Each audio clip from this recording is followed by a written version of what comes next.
Hello everyone, this is Super Comic Girl. I'm back with another video. This is officially what I call what I look like when I get up in the morning here. It's like, yeah, I know I should have combed it before I did the video, but I really wanted to read this comic and do a review of it.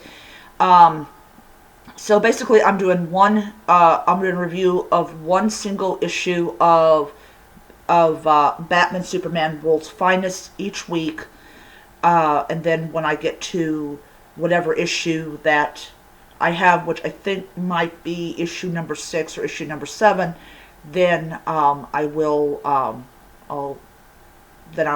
do a review at the I'll do a review next month. So yeah, it's kind of like I'm catching up on it and everything because the first issue that I did a review of last week was really good, and I want to do a review of the second issue.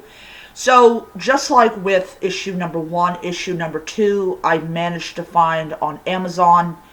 And I will say this as many times as I need to, Amazon is really obsessed with digital comics only, and they're really trying to get rid of their physical issues, so at the end of the day, you're forced to buy them as digital. So then later on down the road, they can take it away from you. So this is Batman Superman World's Finest issue number 2. I'm doing a review of it.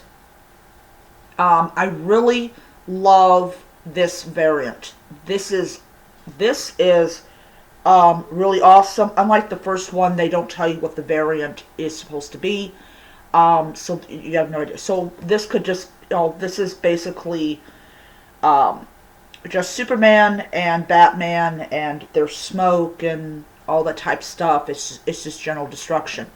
So the issue number 2 once again has the Doom Patrol. They're operating on Superman, which should be impossible, but because he has the red kryptonite in him, they can open him up and operate on him. And so they managed to save his life, which is really cool. And I really do love that they were able to do this. So in this issue, we get the story of this demon that used to be human. He used to be a warrior way back in the day. And he died in battle, and his father, who was an emperor, loved his son, so much that he actually abandoned everything. He left his throne, his kingdom. He spent all of his wealth trying to find a way to bring his son back. And it's a really sad story. And he finally ends up in servitude to this magician, who, after going through a bunch of shit, you could tell that he really did, in fact, love his son. If you're willing to go into servitude for decades and be an old man who can't even lift the fingers to, lift the spoon to, eat your own food, yeah, you love your son a lot. I mean, this man loved his son a lot. So finally the magician feels sorry for him and rewards him with showing him how to create the elixir of life. And no, this is not the same as Harry Potter. This is an actual elixir that you pour over the body. So what does the son do when he comes back to life? He is so fucking ungrateful little brat. He beheads his own father, who spent decades doing shit to bring him back because he loves his son so much. What does his son do? Kills him. Yeah. No good deed goes unpunished. And what does he do? The son turns around and becomes a demon. And everything. He just wanted his son back, and the son turns into a sadistic serial killer.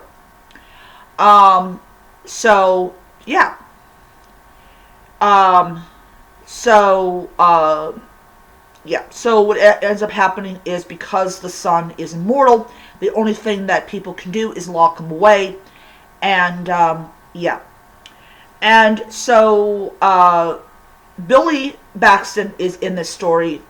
He does not become Shazam because Felix Faust has basically erased his mouth, which, yeah, he didn't want Billy to turn into Shazam. Um, so I am going to say that the story of the father who used up all his fortune, gave up his throne and empire, and went into servitude just to bring back his ungrateful fucking son has got to be probably the most, probably as far as I've seen it since I really haven't been back in collecting comics for long, has got to be the saddest thing I've ever read.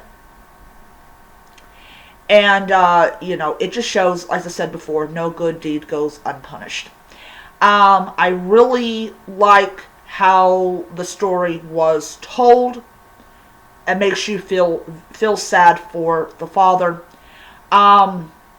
Supergirl and Robin break the time barrier. They go back in time to try to get information on how to battle this demon-like creature. And it really does help explain what goes on in issue number 3. Because I didn't have issue number 2, and also because I didn't have issue number 1, I had no idea what was going on in issue number 3. So I'm really glad that I did get these 2 issues. So, yeah, so they go and they rescue Billy from Felix. I'll say Felix, because that's his first name, Felix, who we saw in Justice League Dark. He's the one that removed Zatanna's ability to speak because he had enchanted a female statue and put a actually, he enchanted a gag and put it around a female statue so that women could not speak in his presence, which shows that he's a jerk. He's a jerk. I'll just say he's a fucking jerk. But yeah, so we really don't see him too much in comics and in shows. I think he might be one of the Lords of Chaos, which is why his magic is so powerful. I think he is. I'm not exactly sure, so do not take that as gospel. But this comic book series reminds me, because everyone knows I've got a couple of the, like I got the Salvage She-Hulk, which was written in a time what I would call like old-fashioned comics.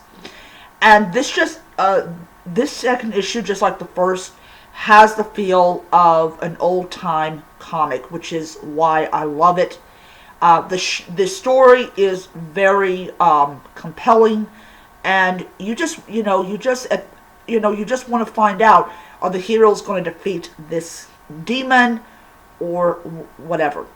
But overall, I really did enjoy it, and I thought that it was really, really good and definitely worth the money that I spent. I think I spent how much I spend? Probably about $9 for it or something like that. I don't remember. But definitely was worth whatever amount of money I spent on it. I didn't spend hundreds of dollars for it, but I did spend at least a good decent amount of change for it. So yeah. So I give this comic book 5 stars. It is so good, and I'm really glad that I got it. So I have a review for issue number 3 already uploaded. I'm going to move it to be coming out next week.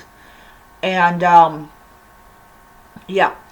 So like I said, I probably will miss my goal, because I'm like, I'm just going to do one review of this comic each week, and I'm going to, so that, yeah. So I think I had scheduled the third one to come out in March of next year, but because I now have now that I have basically all the issues, though, I though I'm I don't know. I just, for right now, I have all the issues. So when the next issue comes out, that will actually be the issue that will come out after I do the review for the issue that came out in August. Yeah, August was a weird month. Yeah, I had that quarantine thing. It was a weird month. Alright, so if you like this video as much as I like making them, please hit the like button, hit the subscribe button, the notification bell so you don't miss a single video. So until next time, nerds, read on. Bye.